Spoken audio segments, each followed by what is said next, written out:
আসসালামু আলাইকুম রহমতুল্লাহি বারাকাতুহু।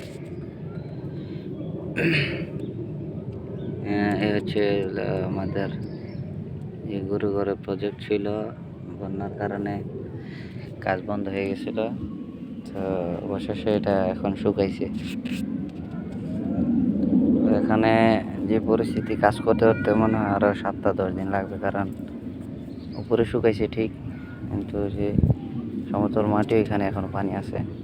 যেখানে আমরা মাটি সিমেন্ট বালু মিক্স করবো, ওইটাও পানির নিচে।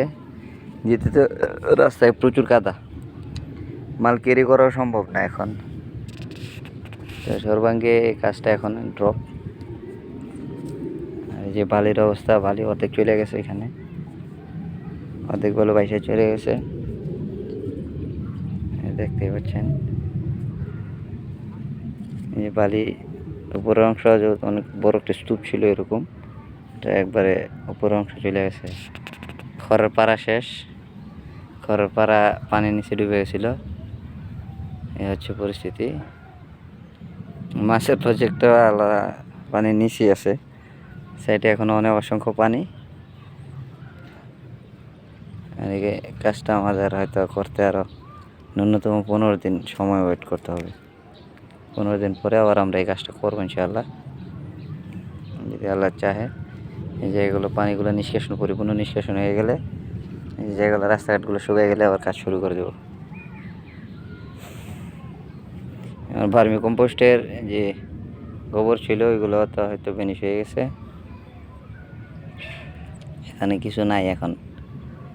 পরবর্তীতে আবার দেখতে হবে যে আসলে কিছু আছে কিনা।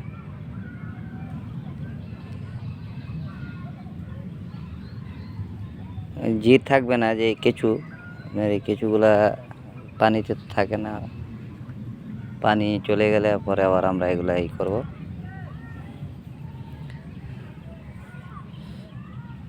কোথায় থেকে মাল কোথায় গেছে, কোথাকার মাল কোথায় আসছে কেউ বলতে পারবে না। অনেকের অনেক মাল হারায় গেছে। যেখানে আমার এখানে অনেকগুলো বাঁশ ছিল, বাঁশগুলা আছে কিছু আশেপাশে, আমারগুলা যায় না। আমারগুলা হয়তো আমার মামা যে করে নিয়ে রেখে দিছে, আর একটা ওইদিকে নিয়ে রাখছে।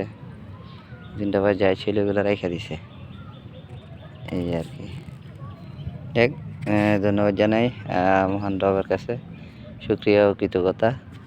যে মালিক সব কিছুর ভালো মন্দ খুব ভালো বোঝেন, কারণ আল্লাহ পাক কখন কোন অবস্থাতে কী দিয়ে কী করবে সেটা আল্লাহর পরিকল্পনা মাফিক। আমরা হয়তো তাৎক্ষণিক বুঝতে পারি না আসলে সমস্যাটা কী। বন্যা হয়ে গেছে, আমার ক্ষতি হয়ে গেছে, অমুকের ক্ষতি হয়ে গেছে, আমার শেষ রে, এই রে তেই রে। পরবর্তীতে নিজে উপলব্ধি করতে পারে যে আসলে আল্লাহ কোনটা ভালো কোনটা খারাপ করছে। ধন্যবাদ সবাইকে। বন্যার পরিস্থিতি থেকে আল্লাহ সবাইকে হেফাজত করুক। আর এই বন্যার শেষ সময় অংশে মানুষের অসুস্থতা বেশি বাইরে যায়। আল্লাহ মানুষকে এই অসুস্থতা থেকে সুস্থতা রাখুক। সবাই সচেতন থাকার কামনা। আসসালামু আলাইকুম।